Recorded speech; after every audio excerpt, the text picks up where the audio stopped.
now getting ready to interview our first chapter Polemarch, Brother Hank Boyd Sr., for our documentation.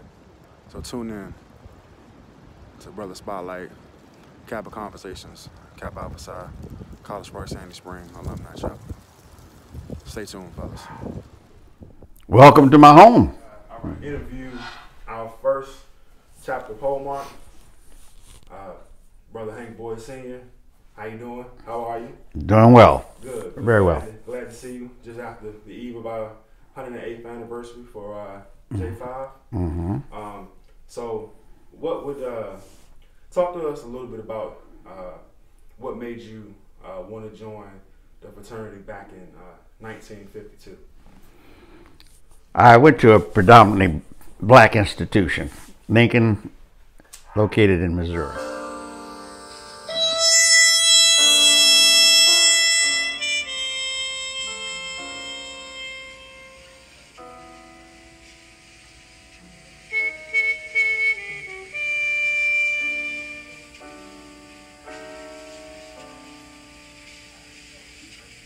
We normally refer to it as Big Lincoln, so you don't confuse us with those guys in Pennsylvania. Right. So at that time, there weren't a lot of other activities that you could participate in on campus because we were a very small school. We had 600, 700 students at max. Right. So the fraternities and sororities were a pretty big deal. We did all the activities that did occur. We'd hold dances, and we would have competition and those type of issues. And I gravitated to the Kappas because most of the time it seems like whatever you like, if that particular fraternity was doing that, you just sort of kind of gravitated towards that. In Lincoln in my day, the guys that like to play varsity sports, they would gravitate towards the Omegas.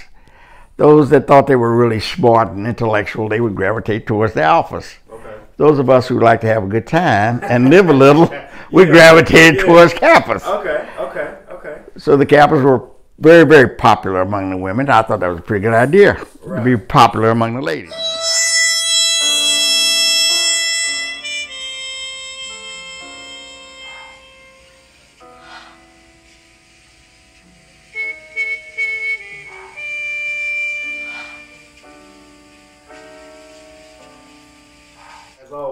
As always.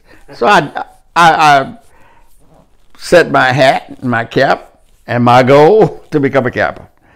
In those days, it was a lot of physical involved in becoming a Kappa. Oh, yes, sir. Not only did they mess with you mentally, like knowing the history and knowing it and the adverse conditions and all this kind of thing, but they also, back in those days, were a little bit violent, you know. So, I never did cotton up to that idea. I never saw the rationale. Why would you want to beat somebody for a while and then call him brother? I just never liked that idea. Right. So throughout my whole history in Kappa, I've been one of those that have constantly been against it, and I'm absolutely vehement about if you hate somebody and I find out about it, I'm going to see something that's done to you. Like put you out of the fraternity if possible. Yes, sir. And I'm Spring 18, College Park, Sandy Spring, and I share those sentiments with you also. So, couple questions for you. All right. Just about your journey through Kappa land. Mm-hmm. 67 years that you have been in the bond. I guess you already answered my first question on what made you join or why you wanted to join our great fraternity. I guess my second question for you would be, I understand that you have a extensive military background, and what about our fraternity has impacted your life? In what way? While in the military? Well, you already have a military background. Uh-huh. What made you? What key points about being a man of Kappa for 67 years? Well, what would you take away from let me say that I did 21 years in the military, Initially, I was drafted in the military during the Korean War. Thank you for your service. When I got out of the Korean War, which was a shooting war with enemy on one side and me on the other. But when I got out, in those days, if you were in school in the military, because they had drafted, I was on my way to Fenn College when I got drafted, and I had already enrolled, and I was in the master's program. Fenn College is now called Cleveland State in the city of Cleveland. And while I was there, or trying to get enrolled, they drafted me. So I went in, and they told me about all these good things. You could, and in those days we had the commitment. Not only did they have the draft, but you had to serve so much time in the reserves. So you had a total minimum 6-year commitment. So if you went in the service, it was a shorter period of time. So I'm bumping around during my 2 years. And in those days, I was assigned to a preventive medicine unit. But I didn't want to go to Korea because they were shooting. Right.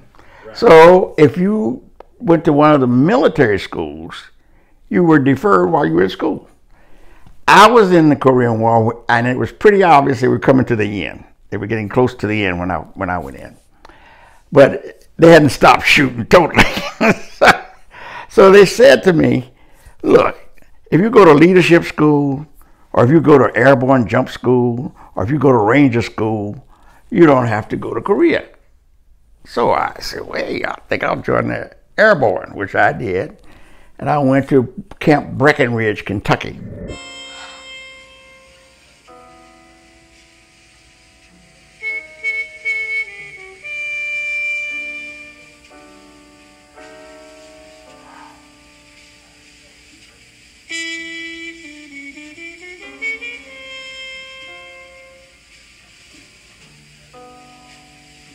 Which was a place where we trained in those days, and called 101st Airborne.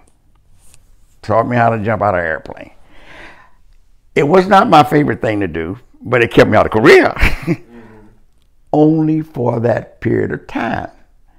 Okay, so after my little 8 weeks were up, bam, I had to go in here. but as luck will have it, I didn't have to stay as long because the war wound down and it stopped, and we had to come back. Right. And I said, well, thank you. I was happy. Thank my God. I'm out of this. This is crazy. Right. So I come home. I get back home, and the president at that time decided that we need a special forces type unit. There was none at the time. And so they came out with a prerequisite that you had to either be airborne trained or ranger trained, and you would be eligible to join this special thing.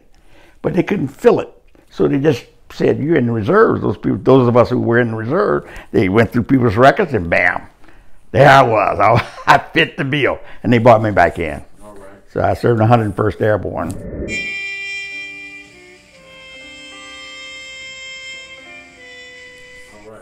All right. So let me ask you this. So I guess my next question would be, can you describe some of your fondest memories from being in the bond? To when you look back, what some of the things that jump out to you initially that you'll always remember? I always remember the people, the brothers. And it's kind of ironic because I complained about getting whipped on when I was a scroller back in those days, as they were called. But that made me realize that a human being put up with a lot of stuff. So at the times that I served that 21 years in the war zones, a lot of it in different places, Vietnam, Cambodia, Thailand, I've been all over the place. I knew that you can stand stuff, and I attribute that to being a Kappa. I said it was wrong, but they sure telling me up, to be able to get my mindset saying, you can handle this. Okay. Whatever it is, you can handle it. Right. But most of all, it's the people. The people. All right. So moving forward to, of course, our chapter was chartered in 2005, and you were the first Polemarch.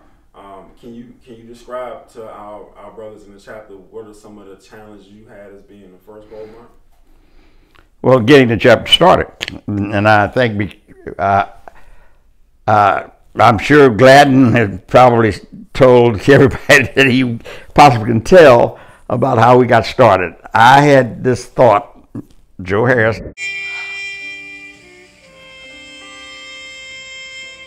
The same fellow that I talked about, he was my running buddy. You know, as a Kappa, he was my running buddy. Right. Joe Harris and I, we all have those. Yeah, we already started Silver Spring. We had the know-how and the knowledge of getting things done like that. So we decided we were going to start us a chapter when we were kind of getting older. Nothing but brothers with no dues. That was our goal. No local dues, no province dues, because at the time, province had a thing you could become a life member in province. And we would only have older guys, probably, because they would be life members. You had to be a life member, but that was our thought. Everybody would have to be life members at the national and have to be a life member at the province. And then we would have no local dues. We'd have one or two little affairs, and that's the way we'd run the chapter. We'd have no money there, so be it. And it would be more like a pay as you go. No one would be denied. Come on, these are the only prerequisites of these two things. We sent it up to the province Polemarch. He says, Hank, and it was classy. Hank, I don't know about this. I don't know if I can get it by national. So me and Joe laid back because we know there's a lot of politics going on in the fraternity. Right. It's like everywhere. But there's a whole lot going on in the fraternity. So we said, well, let's fire up our machine, because we were good at that. Joe Harris could get you in the back room. He could talk you into anything. So we fired it up and got rolling.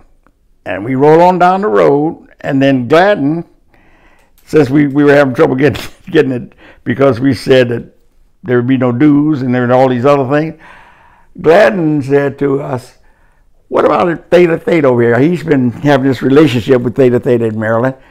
And he said, what if we teamed up and put our joint effort to the province Polemarch, see would he take that on? And the province Polemarch, after Gladden and I got together and beat it up and massaged it and worked with it a while, we presented to him. He presented to National. He said, why not? So, College Park, Sandy Springs, you get the two different, Sandy Springs up here, College Park way down there. And then we said, hey, look, we are probably the only chapter in two different counties. Right. You know, so that became sort of fascinating. Okay. And we started with roughly 50 guys. I don't know if you got the exact number there. Yeah. We had that many people interested in becoming active in between the old guys and the Theta Theta guys. Oh, wow. 50 guys we signed up. So my next question would be, what are some of the key life lessons that you would like to pass on to the young brothers in the frat? Life lessons that I've learned? Yeah, that you've learned. Be a true brother.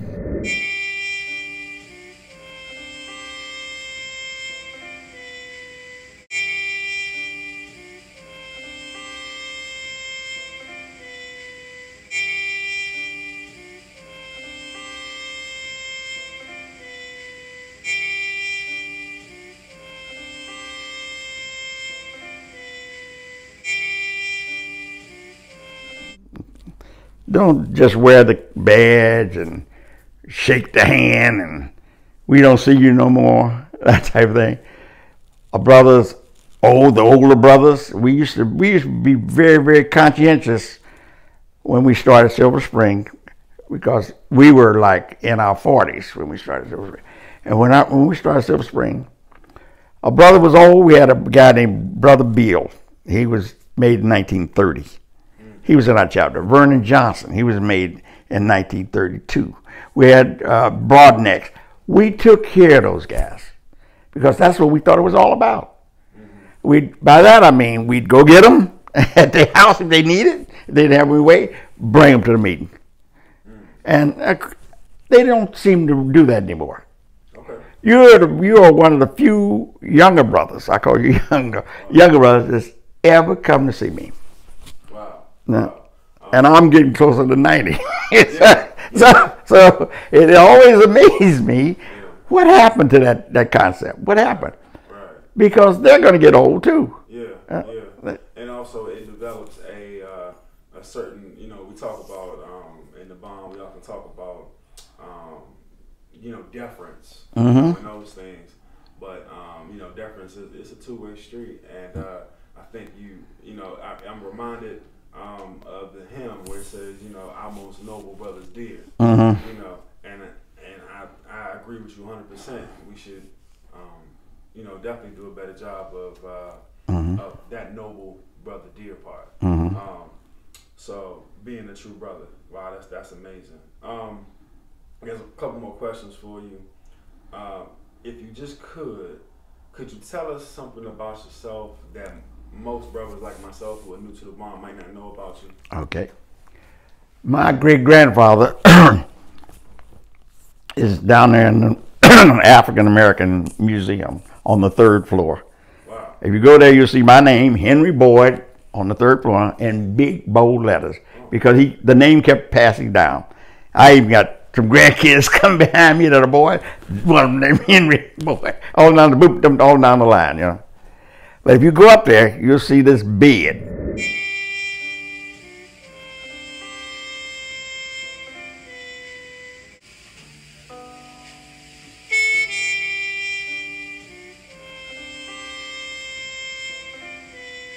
He's the guy that invented the spring type action, as opposed to, they used to rope the beds. Have you ever heard sleep tight and don't let the bed bugs bite? Ever heard that expression? I've heard don't let the bed bugs. Well, sleep tight. In the earlier days, they would wrap one end to the other with rope, and when he meant sleep tight, don't let it sag, because it would do it. But he invented springs and stuff.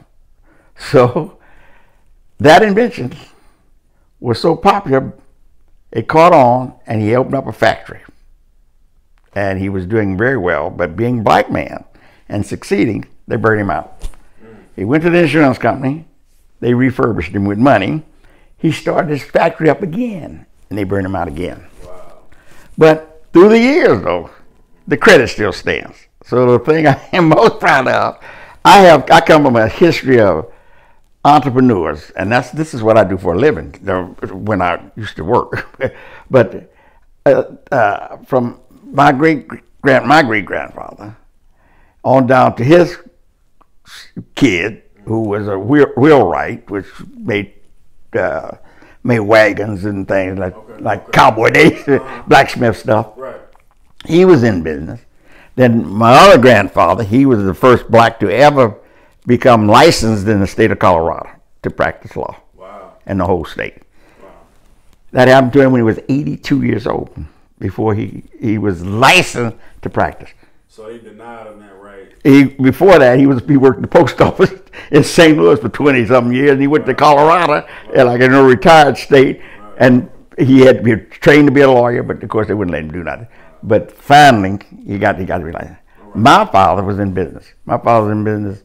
And he owned a laundry, and did that for years. I came along behind him. It was Boyd's Laundry, and I came along behind him. That was in St. Louis, and I opened up at 14 a chicken market. So as a little Boyd, which was me, little Boyd's poultry and fish market. Get out of here. I had a fish market, and I had a kid working for me. He was in elementary school. I was in high school. Oh man! And I went to. You was an achiever early. We just have this thing about us, I guess, in our genes. We want to get out there and do something, make some things happen. Right. So then I'd go off and I had this experience in the military and all that. I came back and I worked at the WSSC, where I started the minority program, because they didn't have any at the time. I was probably the first or only black they had in the office space. They had people working out there And for people who might not know what WSSC is, I know what it is. Washington Suburban Sanitary Commission. Okay. But they wanted to get somebody in there. That's the time. And I just so happened the last thing they wanted me to do in the Army is go around and find out how we could place people coming back out of service jobs. See there were companies that would take them and talk to different people. So I wandered around trying to get big companies to say that they would take these returning veterans into their job placements. Well, bless my soul, I'm over there at WSSC, and I'm in this type of activity for a while, and I could see how difficult it was for blacks to get in there. You're a contractor and you wanted to do some blacks wanted to come in and do some work, right. Wouldn't let you in there. Yeah. So we had these few of us in there punching and kicking and trying to get some action going on, and I did that. Disruptors. Yeah, I had to disrupt the system. It was Italian oriented, just about every contractor that was doing business with WSSC, they had their niche, and it was like, as an Italian guy, I started my kid, he took over the company on down the line. So finally we started penetrating, and now I would venture we even have a WSSC general manager now that's black, little girl that I happen to be happy to have said I helped train when she first came to WSSC from Howard as an engineer. They sent her to me to help along with other guys. This is how you do it. This is how we do it at the WSC, that kind of thing. Right. Now she's the general manager. So we went from you can't go here, you can't work here, to general manager. So you were influential in actually, we talk about, Kappa Alpha Psi, we talk about training for leadership. Mm-hmm. Training for leadership. And you actually were able to be influential in, training someone later on down the line to have that position. But the only other thing, WSSC taught me that in civilian life there must be the same problem. I'm talking about civilian life, meaning the Army or the military was faster at integrating by far than regular society, by far. So I could see the need extremely well when I was in WSSC. And I was up there seeing, had to deal with these guys and how they were bucking up against it. So I went into business. I started my business. I come with my great grandfather all down. Finally, it was my turn because I was no longer in the military. So in 1972, I started Ombudsman Inc. Minority certified, and it's been in existence ever since. Wow. My total goal for Ombudsman Inc. is to help other blacks go into business. So again, we're continuing talking to Brother Hank Boyd, College Park, Sandy Springs, our first Polemarch. I guess my next question would be for you, Brother Boyd, would be to you, in your experience, what does being a man of Kappa Alpha Psi Fraternity Incorporated mean to you? What characteristics, when choosing someone to be called your brother in our noble clan, would you say that we need to look for? Well, I like the idea of people who believe in family. If he opts not to marry and have children, that's all right too. However, if he's a family person, I'd like for him to appreciate the lifestyle of the family person, because it's been very, very rewarding for me all my life. I have a wife that I admire. She's done things on her own that are very, very noteworthy. In fact, most of the things are greater than what I have made.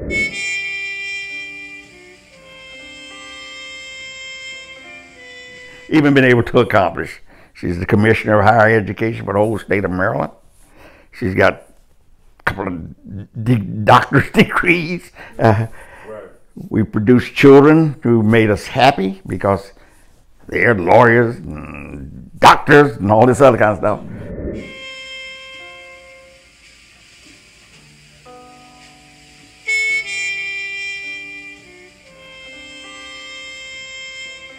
So it is rewarding.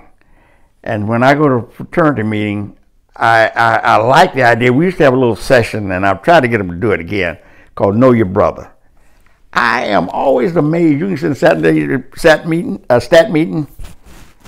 frat meeting, and you can be there for 2 or 3 years sitting next to a guy, and not know what he does for a living, or all these other things. And that very person may be somebody you could use in your line, or you might could help, and all these other things. Right. So I'd like to see our new Polemarch set it aside. We used to set aside 5 minutes at the beginning of the meeting, and the brother would just get up and start talking about what he did, where he's from, that kind of stuff. Like, you came in here, I didn't know what you did for a living, you know. So if we didn't interact with this, and I may need you, whatever it is, and I think we should try to take care of our own. So the extended family is like, if you first is this one, then you extend. And one thing I found out, there's absolutely no need to argue with your spouse or anybody else, because it takes two people to have an argument. I've been married for, as you might can imagine, for a whole bunch of years, 60-something years. Never had an argument. That is one thing I am super proud of. We don't fight, we don't argue, because somebody says, and the two of you who are, I'll just step back. And you look foolish arguing with yourself. So it's always been beneficial to me. If you can say, this is necessary. I don't necessarily agree with everything people say, but I can step back. Right. I guess my couple more questions for you. As you as you look back over your 67 years in the bond, and you use the analogy of family. Bonds of family. So essentially, you are the patriarch of our chapter. What would be some of your the pitfalls you've seen, or some final, some wisdom that you would like to impart to your brothers in our chapter? Well, one thing with every Polemarch, with the exception of Mini-Me, I call Gladden Mini-Me, because he acts like I used to act when I would be Polemarch. He's the kind of guy all over the place, take care of it. So they tease him back on him, Mini-Me. But he has some good points. At least I thought they were good points. First of all, every time it seems like here lately, they get ready to do a fundraiser. They think they have to be plushy, spend a lot of money, make a big splash, and that's the way to do it. That guy, Joe Harris, and myself, the two of us, in 2 years, when we started Silver Spring, we raised $52,000. Never had a dance, never had any of these fancy things, never had a boat ride, never. They were there for us to do and pursue, but you're not fundraising. You're actually having fun for yourself when you do that. I'm taking my wife out to this boat ride because it's nice. I'm not fundraising. I'm having fun. There's nothing wrong with having fun. That's why I'm a Kappa. So right. So talk to me a little bit about that. That's a good segue. The social aspect of it. We are a social organization. Absolutely. Built on that principle. So talk to me about as far as you mentioned earlier about you enjoy mostly the people in the bond. What are some of the social activities that you did in your day when you were coming along? Fundraising or just having fun? Just having fun. Now, just having fun. Each person has his own set of talent, and his own likes and dislikes. So in a group of 50 guys, you might have 10 or 15 of them like to play golf. That's good. That's great. But now, instead of saying, we like to have fun and go and play golf because we like to do it, you try to force what your likes are on the whole body. So you say, we're going to have a fundraising activity playing golf. But in order to do that and make it successful, we have to sell these tickets, we have to do this, we have to review, you have to lean on your friend. That's different. That's fun. That's fundraising instead of having fun. So what I have found the most successful thing other than somebody just making a donation or having a policy or something. We even had guys willing to take out insurance policies. They, they're going to die. I say, why not? Why not? If this is my fraternity, I love it. But the best fundraiser we ever had, we went around to our community people, predominantly black, and say, look, we're having this thing for raising for scholarship, if that's what you want to do. We'd like to see, would you donate a haircut, your ticket for a haircut? Go to a restaurant, would you donate a meal for so-and-so? They did it because it was publicity, and we're going to put out this book. And we did. We put out a little thing. Their pictures were in it, so-and-so. And it was like networking. All of a sudden you look and say, I didn't know there was a black outfit over here and there, that kind of stuff, It was like a thing. They gave us all the gifts. Everything we gave away was free to us. We had so many, we had a lot of winners.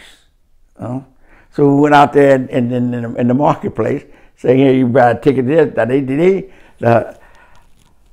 we had so many, almost everybody won something. Somebody won a ham or a pair of shoes, whatever it was, Not no Jimmy John's shoes, not no $10,000 shoes. We had somebody gave it to us, And we ended up with making $15,000, $20,000 because it's all profit. All profit. All right. I'd like for us to get back to simple ways to raise funds, and on the other hand, have simple ideas of having fun for ourselves. Right. I guess my final question, again, this is Brother Vessels, Spring 18, CPSS. My final question for you is, when you think about Kappa Alpha Psi, what are some of the first things that come to your mind? And this may sound strange, but singing the songs. We don't sing anymore. What happened? What happened there? We used to be known, like I told you when I was at Lincoln, we were the singers on the yard. We thought we were so good, we thought we were the best singers in Kappa. And no matter where you went, we thought that. And in those days, the women had the dorms over here, and you couldn't go over there. You couldn't cross that street. It was really controlled. Okay. The only time they let you go over there is to serenade them, and we'd go sing the Sweetheart song. Really? And oh yeah, and that was commonplace in black schools. So you would go over and you would serenade the ladies? We would serenade the ladies, and they'd have serenading night. The alphas would come, the omegas would come. We'd go there, we'd sing. But we kind of perfected it. They would go there and do the best they could, but we had guys that were in music that would actually have parts for us to sing, We actually sung like a organized group would sing. It was beautiful to me. And I always go, my wife said, why you always sing? I said, I don't know. I've been singing those songs. And the Kappa songs kind of stuck. The guy that wrote the hymn, it was named Billingsley. He taught music at Sumner High School in St. Louis, Missouri. He was a Kappa, and he taught high school music. And I had the opportunity to take music from him.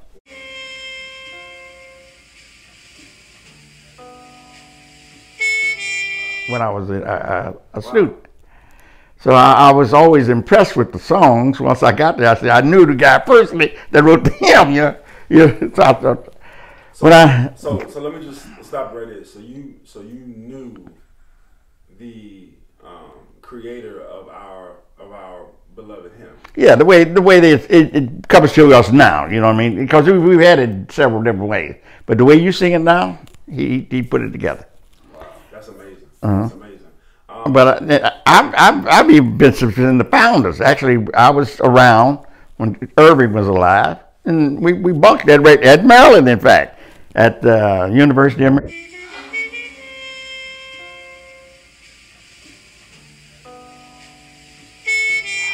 University College. Okay. They got a banquet the Marriott runs now. Yeah. We had a big banquet there, and it was probably the last big event that Irving came to. And he was the last founder alive. And it just so happens we had this affair, and I was the Polemarch, and so and it's interesting, but they're all just guys. You just like talking to you. You know, you think, God, this guy was a founder, or this guy did this, or this guy did that. No, this guy's just one of our brothers. Right. And he was the youngest founder, correct? I don't know if he was the youngest founder. He may have been. Right. He may have been. Right. Okay. Well, I just want to give you this video will be viewed by all of our brothers, and as your final for this interview, parting words. If you had to speak directly to every member of our chapter, just take a couple moments and talk to them from your heart and what you would like to say to them. Let me start off with my favorite expression to them all at all of the fraternity meetings. It's not necessarily bad because it's old, and it's not necessarily good because it's new. So there's some old stuff that's good, and there's some new stuff that's good. That's good. Yeah. So you get from the younger brothers what they want to bring on. Reach back and get something from the older brothers, what they already have going on. Mix it together and you got something nice. So that's all we have to do is remember, we're brothers. We're brothers in a social organization with a purpose. With a purpose. We boast, I would venture to say, all of us are probably Christian, but it's not necessarily so anymore because there are Muslims and there are others. But every religion that I know about that's organized have some kind of belief in the love factor, do unto others, that type of thing. We should take those beliefs, no matter what our specific religious beliefs are, because I am almost positive whatever they espouse, love is involved. All right. So you love your brother, treat your brother fairly, and you'll find life is a lot pleasant place to be in. All right. Well, thank you for taking this time out of your busy schedule. No, I'm not too busy now. To take some time out and just talk to your chapter. And from my Spring 18 line and myself, Brother Ean Vessels, I would like to just thank you for making yourself available and for sharing and highlighting your wisdom that will be passed on through generations. All right? Thank you. Okay, thank you.